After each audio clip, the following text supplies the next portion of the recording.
I should start here with a production note. We recorded parts of this episode about the power of the president to hire and fire people as described in the US Constitution 4 separate times. Why did we have to do it so many times? Because the president kept firing people. This probably shouldn't be surprising because in addition to being a real estate tycoon, he was most famous for being a reality TV star whose catchphrase was, "You are fired." But still, each firing had its own implications, and they changed the scope of the discussion about the appointments clause of the Constitution and the removal power of the executive just a little bit, so we kept coming back to it and talking more. With Comey on everyone's mind and insiders discussing the possibility of Trump firing special counsel Robert Mueller, that's the person who's leading the Russia investigation, this seemed like a good time to talk about appointments and removals. But we're going to turn back the clock to a more innocent time, when Trump had only fired Sally Yates. When Trump became president, Sally Yates was the acting or temporary attorney general. That's the head law enforcement official for the federal government. That's because Jeff Sessions hadn't yet been confirmed as attorney general. At the end of January, Trump fired then acting attorney general Yates shortly after she had ordered the Department of Justice not to defend the first executive order Trump had signed. That's the one that banned citizens from 7 majority Muslim countries from entering the United States. That order, of course, was blocked by district courts who ruled against it. At the beginning of March, Trump asked 46 United States attorneys, these are the chief regional federal prosecutors around the country, to resign. When Preet Bharara, who is the U.S. attorney for the area, including Manhattan, refused, Trump promptly fired him. And probably most dramatically, in May, Trump fired FBI Director James Comey. Of course, the White House isn't like The Apprentice, so the question is, when can a president fire people in the executive branch? The basic answer is one that law professors love to give. It kind of depends. It always depends. You law professors are the worst. All right, let's do this.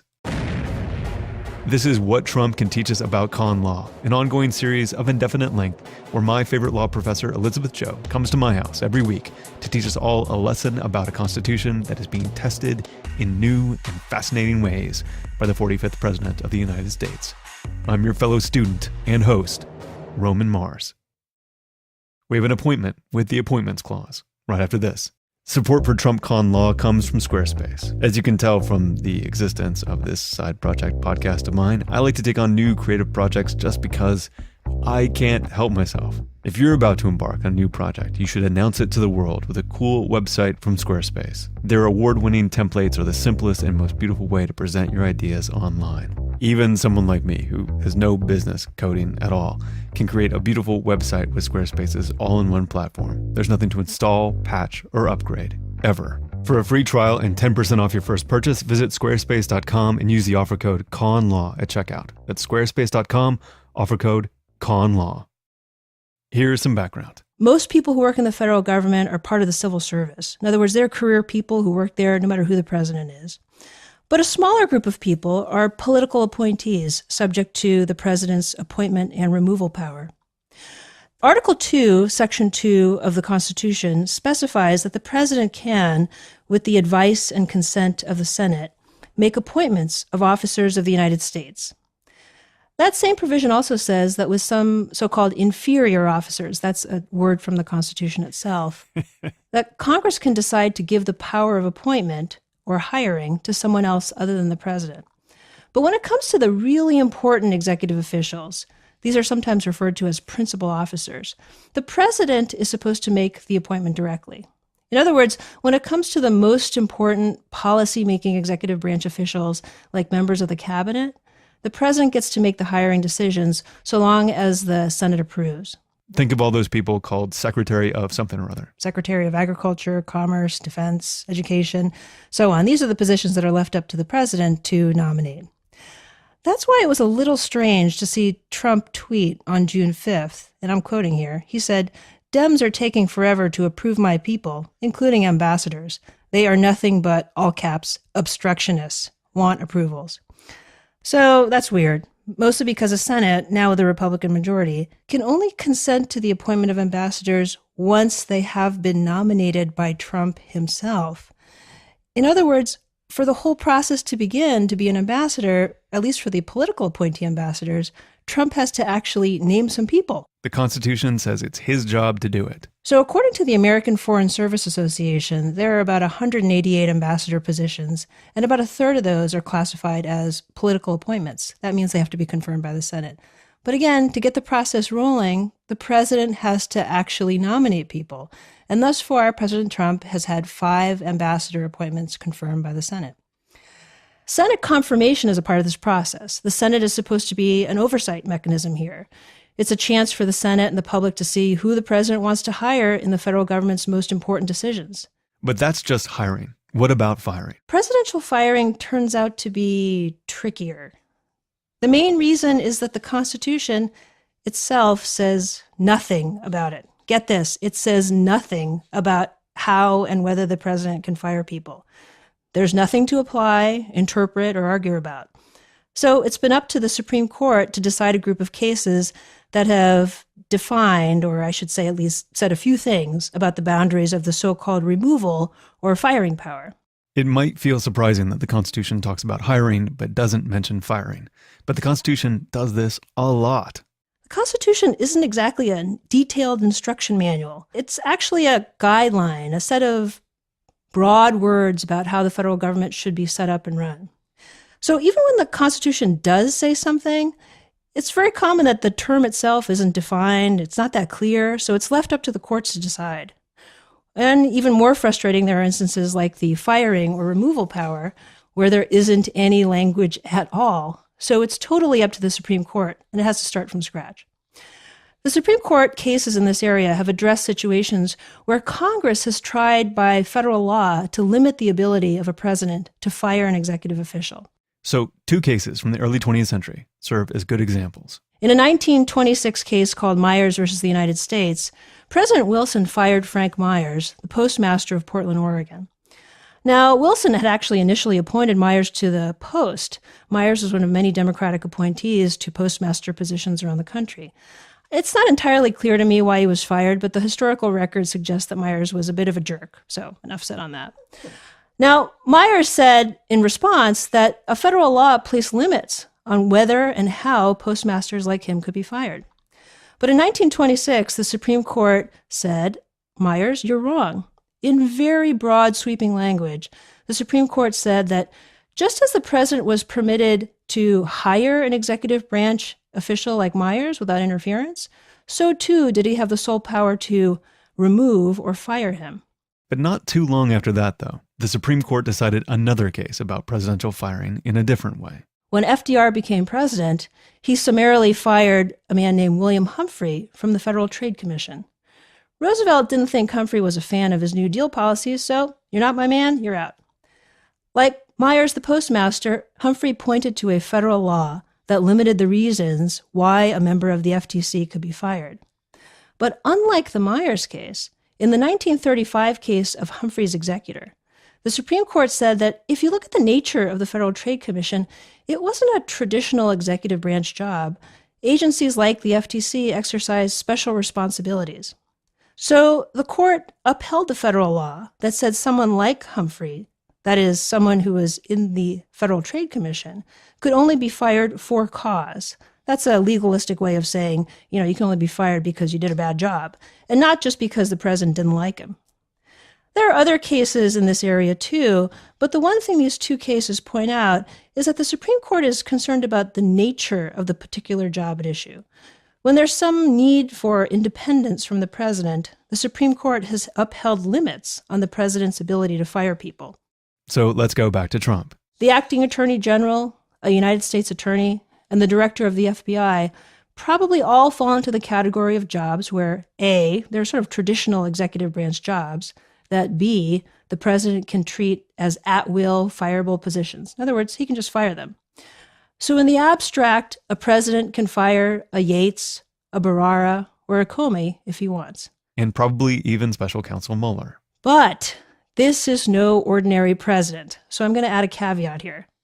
Even if the president is within his constitutional removal power in these 3 firings, there have been concerns raised that all 3 may have been fired because they were looking into some possible wrongdoing on the part of President Trump. If that is the case, and we don't know that for certain yet, then these firings might themselves become the basis for Trump to find himself in trouble on other grounds. That's the other issue here, whether this could be grounds for impeachment, probably unlikely, but theoretically possible, or even possible criminal liability, theoretically unknown and a total big question mark. So what you're saying here is that he has the constitutional right to fire this class of worker, but if firing this worker is an act of obstruction of justice, that's a different thing. That's potentially like a criminal act. That's right. But when I say that it's a theoretical unknown is because we've actually never tested that out. We've never actually figured out whether it's okay constitutionally to criminally indict a sitting president. We're going to raise that constitutional question as it relates to June 8th, 2017, hereafter known as Comey Day. More TrumpCon law after this. We're back with appointments, removals, and Comey Day. So on June 8th, Comey actually appears before the Senate Intelligence Committee and testifies under oath. Comey says he understood that he could be fired by a president for any reason or no reason at all. That's pretty consistent with what's called the removal power of the president. That is considered a constitutional power that he has.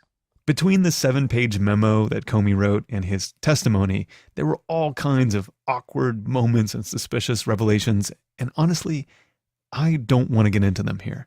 They're a great political podcast for that. You should check them out. We're just going to talk about the Constitution. So a couple of big con law questions come up. I want to talk about one in particular. One is called obstruction of justice and how that relates to a constitutional issue. So obstruction refers to a kind of crime that's punished under state and federal law. There's no single federal crime of obstruction. There are lots and lots of them. Some of them punish really specific things that kind of are intuitive, like it's a bad idea to kill someone when you're trying to stop an investigation. Others are broader. One punishes conduct that amounts to some kind of interference with an investigation. The basic idea behind obstruction offenses is that it's a crime to obstruct, impede, or influence a proceeding. It's really kind of a crime about a crime, since it involves trying to hinder an investigation about a different or distinct crime. So in that way, obstruction of justice is related to crimes like perjury, which makes it a crime to lie under oath. Because it's an ordinary criminal law, obstruction of justice is not just something for presidents or officials. So how does that apply here? Well, obstruction might theoretically apply because Comey's new testimony, added to everything else we know, strongly suggests that Trump might have actually had his whole purpose in firing Comey of just trying to quash the investigation regarding his campaign and Russia. So on the one hand, even though a president can say to a person like an FBI director, "You're fired," that's true so long as the reason behind it itself isn't unlawful. So you can think about it this way. We understand that the president has the authority and, the right to sign off on bills or veto them. So presidents do that all the time. But if it were to turn out that the president signed off on a bill in exchange for a multi-million-dollar bribe, well, the power would have been used lawfully, but the reason for it would point to some criminal activity. So lots of people are starting to raise this question about Trump. Did he get involved in obstructing justice? That's an interesting question. It certainly involves parsing the criminal statutes. But there's a much bigger constitutional law issue here. And that is, well, it's no problem if Trump were a regular civilian. He'd be prosecuted. But from a constitutional law standpoint, it's actually unclear whether it would be constitutional to indict a sitting president. The Supreme Court has made it clear that sitting presidents are absolutely immune from civil lawsuits for their official acts. So the plain English of that is you can't sue a president in civil court because you're unhappy with what the president did. The Supreme Court said not allowed. And this is considered really quite reasonable because presidents really couldn't do anything if people could sue them for everything. But what about something that goes even farther? Would it be okay to prosecute a sitting president? No one knows. It's never happened. We know you can impeach them, and that has a lot of the appearance of a criminal trial, but the successful result of impeachment is just the removal from office. The closest we probably come to the indictment of a sitting president was with Nixon. There was some question during Nixon's presidency as to whether he could be criminally indicted. So on June 7th, 1974, the New York Times reported that President Nixon was named as an unindicted co-conspirator in the Watergate scandal. Being a co-conspirator means that prosecutors think you've entered into an agreement with one other person or a group of people to break the law. But if you're unindicted, that just means you yourself haven't been charged with a crime. Now, in the ordinary case, you might be an unindicted co-conspirator because there's not enough evidence against you. Or it might also be because you happen to be the president of the United States and nobody really knows whether it's constitutional to actually prosecute you. So in Nixon's case, it was probably the case that the grand jury was unsure whether it was okay to go ahead and prosecute Nixon or hand out an indictment in his case. Nixon was never charged criminally, but even after he resigned from office, President Ford, if you'll recall, gave him a full pardon for any wrongdoing Nixon might have participated in, gave him a clean slate. So the courts haven't addressed whether it would be okay for a sitting president to be prosecuted. And these facts are certainly raising that question. But again, this is one of these instances where this very unusual presidency is asking us the question of, well, what if it's the hypothetical turned real? The Washington Post reported on Wednesday, June 14th, that Special Counsel Mueller, who is overseeing the investigation into Russia's role in the 2016 election, has now expanded the scope of the investigation to include whether President Trump himself attempted to obstruct justice. That's according to unnamed officials. So could Trump fire Mueller now? The legal answer is he could probably find a way. But what happens after that is unknown constitutional territory. And that's why this show exists.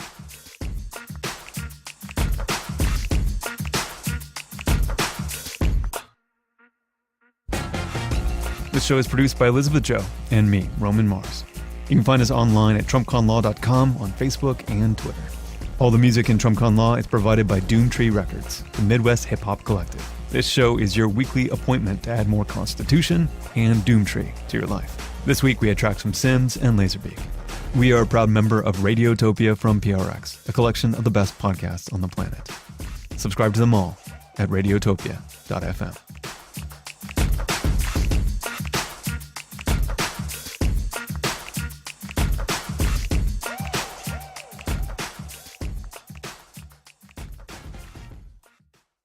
The West Wing Weekly from Radiotopia is two guys, Joshua Malina, who was on the West Wing, and Rishikesh Hirway, who knows every detail about every aspect of the West Wing, and they go episode by episode through the show. But it's so much more than a TV recap podcast. They've had all the stars of the West Wing on, plus Josh and Rishi delve into real political issues brought up on the show. For the West Wing episode about war crimes, they discussed it with President Obama's expert on war crimes and international criminal courts, that's former UN Ambassador David Pressman. And when an episode had this weird little subplot about one character discovering that she was Canadian, they interviewed Canadian Prime Minister Justin Trudeau to talk about his job and how it compared to what's depicted on the show. Aaron Sorkin himself comes on for a discussion of each season finale.